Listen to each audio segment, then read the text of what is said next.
Hello everyone, this is your mentor Ekta. I'll welcome you all on this YouTube platform of CCA Academy. CCA Academy के YouTube platform पर आपका हार्दिक स्वागत। आज हम discuss करेंगे paper 1 की ये सीरीज़ रहेगी और ये जो सीरीज़ है ये हर एग्ज़ाम के लिए जिन जिन एग्ज़ाम्स में पेपर 1 आएगा HPPSC द्वारा उन सभी के लिए हेल्पफुल रहेगी। ऐसा नहीं है कि ये सिर्फ और सिर्फ PGT और TGT के लिए भी है।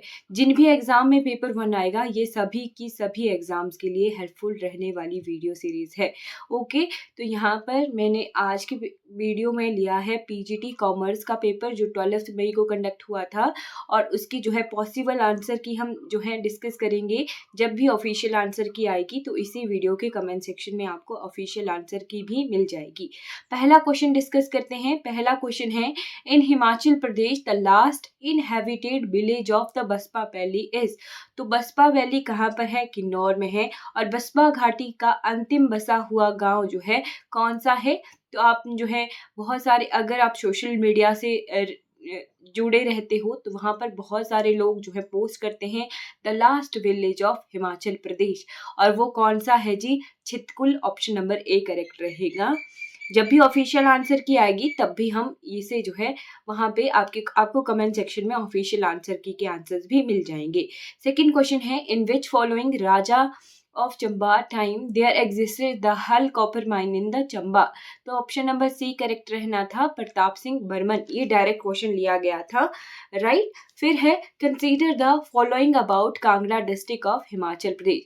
ये 4 स्टेटमेंट दी गई हैं और यहाँ पे पूछा गया है कि इनमें से कौन सी स्टेटमेंट जो है करेक्ट है। It is bound on the east by Kullu and Mandi. बिल्कुल सही। कांगड़ा के जो उत्तर में लाहौल स्पीति और चंबा है ना, और इसके ईस्ट में कुल्लू और मंडी है। इसके साउथ में हमें ऊना हमीरपुर दिखते हैं, राइट। और जो है दूसरी तरफ इसके जो है दूसरा स्टेट पंजाब है, राइट। वेस्ट की तरफ पंजाब है। तो यहाँ पे बाउंड ईस्ट, ये बिल्कुल सही है। It is largest state of district of Himachal Pradesh in area. नहीं, ये पॉपुलेशन वाइज लार्जेस्ट स्टेट है, तो ये स्टेटमेंट गलत रहेगी। और Dehra Gopipur tehsil fall in Beas and Banganga valley, तो ये भी गलत है, राइट। देहरा गोपीपुर जो है बाणगंगा वैली में नहीं पड़ता है। ओके, तो फर्स्ट एंड फोर्थ जो ऑप्शन रहेंगे इस क्वेश्चन के वो करेक्ट रहेंगे। डी ऑप्शन सही है। The number of uninhabited villages in Himachal Pradesh as per census 2011 was। 2011 की जनगणना के अनुसार हिमाचल प्रदेश में बिना बसे कितने गांव हैं? तो ऐसे गांव जहां पर कोई भी पॉपुलेशन नहीं रहती है वो हैं option number B 2808 villages. Question number 5 क्या कह रहा है? How many conservation reserve did Himachal Pradesh have up to 2022। वर्ष 2022 तक हिमाचल प्रदेश में कितने संरक्षण सुरक्षित थे? तो कंजर्वेशन रिजर्व्स कितने हैं हिमाचल प्रदेश में? हिमाचल प्रदेश में टोटल 3 कंजर्वेशन रिजर्व हैं, राइट। और ये कौन कौन से हैं ये भी पता होने चाहिए। ये डाटा हमें कहाँ से मिलता है? तो HP फॉरेस्ट की ऑफिशियल वेबसाइट से मिलता है। पहला कंजर्वेशन रिजर्व है शिल्ली, राइट। दूसरा है नैना देवी और तीसरा है हमारा दाड़ला घाट, ठीक है। दाड़ला घाट, शिल्ली और नैना देवी, ये 3 कंजर्वेशन रिजर्व जो हैं हिमाचल प्रदेश में हैं। उसके बाद question number 6, as per the advanced estimate the agriculture is expected to grow in 2022 to 23 in Himachal Pradesh. अग्रिम अनुमानों के अनुसार हिमाचल प्रदेश में वर्ष 2022-23 में से 2023 में कृषि के विकास की कितनी आशा है? तो ये जो है इकोनॉमिक सर्वे का डाटा है, राइट। और ये 3.5% जो है इसकी ग्रोथ की एक्सपेक्टेड ग्रोथ है, right। 7th question, by identify the year in which the percentage of Himachal Pradesh growth rate was higher than the national economy। तो ये जो है वर्ष 2019-20 का डाटा है, राइट। जहां पर जो नेशन की जो ग्रोथ रेट थी वो 3.7% थी और हिमाचल प्रदेश की 4.1% थी। तो ये डाटा ऑप्शन नंबर सी का करेक्ट रहेगा। अब आप बोलोगे कि ये जो है थोड़ा सा क्वेश्चंस जो हैं हमारे पास बहुत ही स्टीक डाटा लिया गया है। तो ये जी पेपर है कॉमर्स वालों का, उन्हें ये डाटा पढ़ना पड़ता है। आई थिंक इसी वजह से जो है पिछले कुछ सालों के डाटाज को जो है इस पेपर्स में इंक्लूड किया गया है। कॉमर्स का पेपर है, इकोनॉमिक्स से ये जो है रूबरू होते हैं, तो इन्होंने पिछले 10 सालों का डाटा जो है पूछा है इनसे। काफी डाटा वाले क्वेश्चन जो है इस पेपर में आए हैं, राइट। तो ध्यान रखिएगा, ये सब्जेक्ट के हिसाब से पेपर सेटअप कर रहे हैं, ठीक है। क्वेश्चन नंबर 8 क्या कह रहा है? The number of cantonment areas in Himachal Pradesh up to 2023। Himachal Pradesh में वर्ष 2023 तक सैन्य छावनियों की संख्या कितनी थी?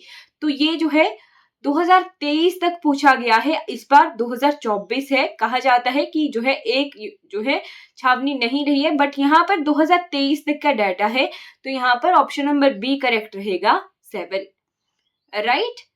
Okay, ninth question, which following district had better rank in social protection in District Good Governance Index 2021 of Himachal Pradesh? Himachal Pradesh में किस निम्नलिखित जिले का वर्ष 2021 के डिस्ट्रिक्ट गुड गवर्नेंस इंडेक्स में सामाजिक सुरक्षा का बेहतर दर्जा रहा था? तो ये सी करेक्ट रहेगा, कांगड़ा, राइट, ठीक है। क्वेश्चन नंबर 10 क्या कह रहा है? Identify the state which is below Himachal Pradesh in per capita income in 2021-2022। उस राज्य की पहचान कीजिए जिसकी वर्ष 2021-22 में प्रति व्यक्ति आमदनी हिमाचल प्रदेश से कम थी। तो ये डी ऑप्शन रहेगा, Punjab. Question number 11, how many post of pradhan were reserve for women in village panchayat by the Himachal Pradesh government in 2010? Himachal Pradesh सरकार ने वर्ष 2010 में महिलाओं के लिए ग्राम पंचायतों में कितने प्रधान के पद आरक्षित किए? तो ये लगभग जो है 1622 के आसपास है। महिलाओं के लिए 50% आरक्षण था पंचायत में, राइट। तो लगभग जो है ये डाटा है 3200 के आसपास प्रधानों की संख्या थी, तो उसमें से 50% रिजर्वेशन महिलाओं के लिए, राइट। फिर आ गया Shyam Sharan Negi of Himachal Pradesh and oldest voter of India cast his vote in 2022 for the. तो 2022 में के अंतिम समय में जो है एंड में इनकी मृत्यु भी हो गई थी। वर्ष 2022 में इन्होंने अंतिम बार अपना 34वां मतदान जो है किया था, 34th टाइम इन्होंने वोट कास्ट किया था, right. 19th question, identify the location of Dhankar monastery in Himachal Pradesh. तो हिमाचल प्रदेश में धनखड़ मोनेस्ट्री के स्थान को पहचान कीजिए। ये धनखड़ मोनेस्ट्री हिंदी में भी इसी तरीके से आया था। तो जो हिंदी में तैयारी करते हैं ना, उनके लिए थोड़ा सा एग्जाम में बहुत ही ट्रिकी रहता है। आपको जो है इंग्लिश के ऑप्शंस या फिर इंग्लिश में एक बार गो थ्रू करते रहना चाहिए, राइट, क्योंकि जो प्रॉपर वर्ड्स है ना वो इंग्लिश में दिए होते हैं। चाहे हिंदी मीडियम में क्वेश्चन दिया है, बट इस तरीके से क्वेश्चन है।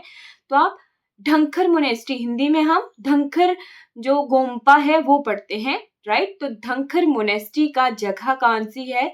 स्पीति है, ठीक है, राइट। फिर आते हैं क्वेश्चन नंबर 14 में, the banners of east title painting was made by which of the following of Himachal Pradesh? तो हिमाचल प्रदेश के किस निम्नलिखित चित्रकार ने बैनर्स ऑफ ईस्ट शीर्षक से चित्रकला बनाई थी? तो ये थे जी Nicholas Roerich. Roerich art gallery हम कहाँ पढ़ते हैं? लास्ट वीडियो में अभी हम डिस्कस कर चुके हैं, कुल्लू के नागर में है, राइट। तो जो अमृता शेरगिल हैं ये पोइट हैं। राजकुमारी अमृत कौर जो है हमारे हिमाचल से पहली महिला थी जो कि मंत्रिमंडल में, कैबिनेट में, सेंट्रल मिनिस्ट्री में मंत्री बनी थी। और नोहरा रिचर्ड ये भी जो है लेखक हैं, ठीक है। तो ये इनमें से एक ही हैं जो पेंटर हैं, निकोलस रोरिक, राइट। फिर आते हैं 15 पर। 15 क्वेश्चन अंतिम क्वेश्चन है हिमाचल प्रदेश जीके का। Surat Singh Vaidya a member of Prajamandal belong to which following district of Himachal Pradesh? Prajamandal का सदस्य सूरत सिंह वैद्य हिमाचल प्रदेश के किस निम्नलिखित जिले का था? तो ये थे जी सिरमौर के, राइट, प्रजामंडल की सदस्य थे सूरत सिंह वैद्य। ओके, अब 15 क्वेश्चन हम इंडियन जीके के डिस्कस करेंगे। Which following is correct about the सैनिक स्कूल्स इन इंडिया? भारत के सैनिक स्कूलों के बारे में निम्नलिखित में से कौन सा सही है? तो ये बिल्कुल सही है। They are established as joint ventures of central and state government. 17th question, ये जो है बहुत ही इंपॉर्टेंट क्वेश्चन है। इन्होंने पूछा है कि असम के बारे में जानकारी बताइए कि इनमें से कौन से जो ऑप्शंस हैं वो सही हैं। तो भूटान इसके ईस्ट में नहीं है, बिल्कुल गलत है। असम के ईस्ट में नागालैंड है और मणिपुर है, right. It is surrounded Manipur on the north, बिल्कुल नहीं, ये ईस्ट की तरफ आते हैं मणिपुर और Nagaland, right. Kherai is performed by Bodo tribal people, बिल्कुल सही, बोडो जनजाति वहां पर मिलती है। और खेराई जो है एक तरह से नृत्य है जो परफॉर्म किया जाता है। It's forest cover is about 37%, तो ये भी सही है। थर्ड एंड फोर्थ ऑप्शन जो है करेक्ट होने थे, ऑप्शन नंबर सी इसका करेक्ट है। Okay, the chairman of 14th finance commission of India, 2013 में आया था 14th फाइनेंस कमीशन, है ना, 14वां वित्त आयोग। तो उसके चेयरमैन कौन थे? इनका नाम था YV Reddy, right. NK Singh 15th finance commission के थे और फिर जो है अभी 16th फाइनेंस कमिश्नर भी बन चुके हैं। उनका नाम क्या है 16th फाइनेंस कमीशन का? उनका नाम जो है आपने कमेंट सेक्शन में बताना है। 19th question, identify the reformer who founded the Ramakrishna mission.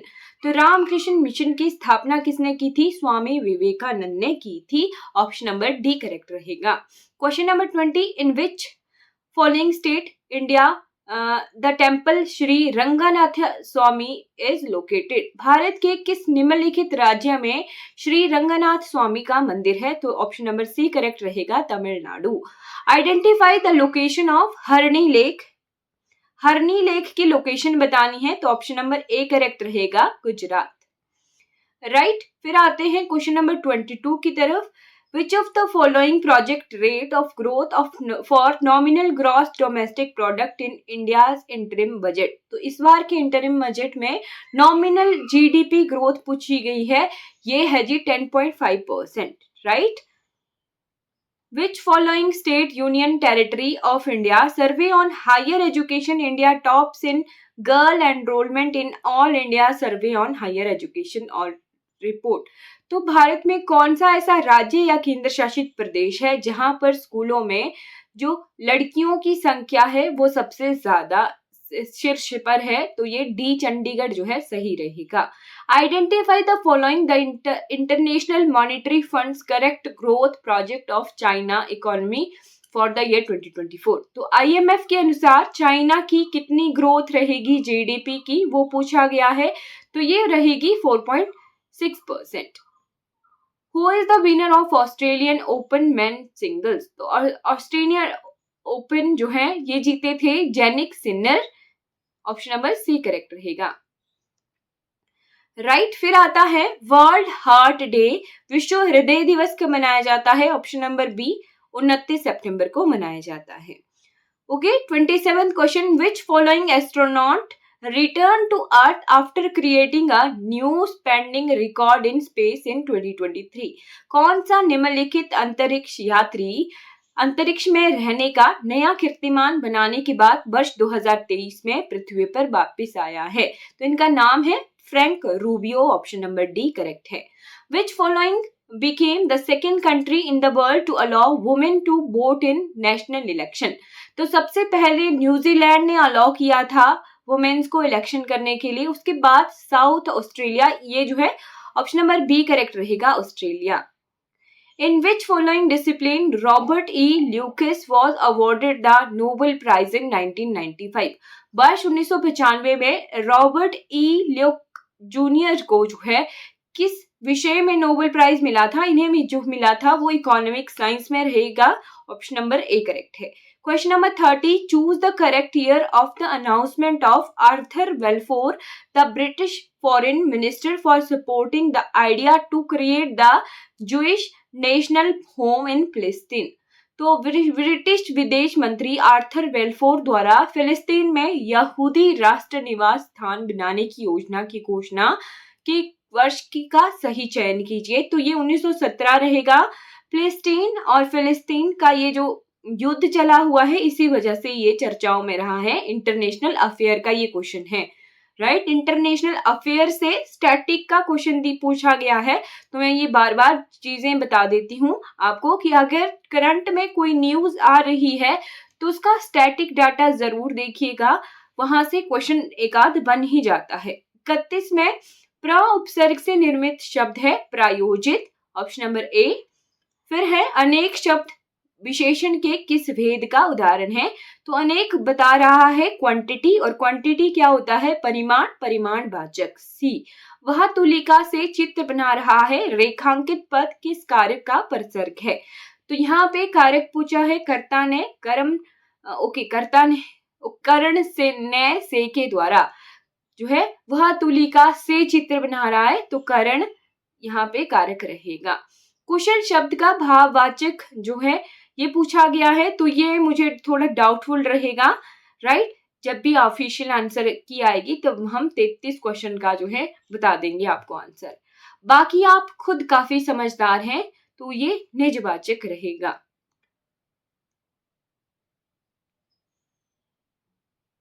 ये भी डाउटफुल ही है, चलिए 33 और 35 का हम बता देंगे आपको, है ना। वह सो रहा था कि तभी अचानक उठ बैठा, ये जो है वह सो रहा था कि अचानक उठ बैठा, ये संयुक्त क्रिया है, राइट। 36 का सी। कर कमल किस समास का उदाहरण है, ये मैं आपको लास्ट वीडियो में भी डिस्कस कर चुकी थी, जब मैंने आपको पढ़ाया था वहां पे नील कमल, है ना। तो कर जो कमल के समान है, कर्मधारय विशेषता बताई गई है, राइट। विशेषण और विशेष्य जहां पर होते हैं वहां वो कर्मधारय समास होता है। तो यदि तुमने पिता की बात मानी होती तो आज ये दिन नहीं देखना पड़ता, अर्थ की दृष्टि से वाक्य का प्रकार है, ये जो है सांकेतिक वाक्य है, अगर तुमने ये कर लिया होता तो ऐसा हो जाता, संकेत वाचक है ये। रिक्त स्थान की पूर्ति हेतु उचित विकल्प चुनिए, तो कार्यक्रम को सफल बनाने के लिए सभी छात्रों ने एड़ी चोटी का जोर लगा दिया, ऑप्शन नंबर बी करेक्ट है। कबीर सोई पीर है जो जाने पर किस अलंकार का उदाहरण है, ये यमक अलंकार का उदाहरण है, ऑप्शन नंबर बी करेक्ट है। ओके, लास्ट 10 क्वेश्चन इंग्लिश के। Manita can speak Hindi but she can't speak French, option number A correct. Okay, of my 3 cousins the youngest one hasn't got a job at the moment, option number A जो है 41 और 42 दोनों का correct.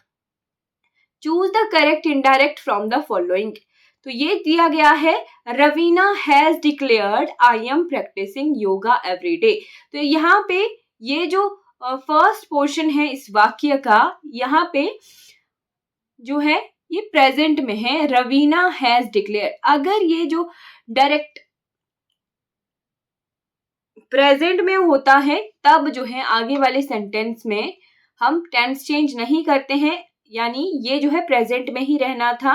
Raveena has declare that, first person according to subject, तो Raveena girl है तो I changes into she is रहा क्योंकि टेंस चेंज नहीं होना था, is practising yoga every day, right. Option number B correct है। ओके, यहाँ पे करेक्ट सेंटेंस पूछा गया था, the cable seems to be cut with the blade, जब भी जो है हम किसी भी वस्तु को हथियार की तरह यूज करें ना, तो हम विद प्रपोजिशन का यूज करते हैं, विद यहाँ पे करेक्ट है, राइट। फिर है choose the correct passive, choose the correct passive, his rash behaviour surprised me, तो यहाँ पे ये जो है,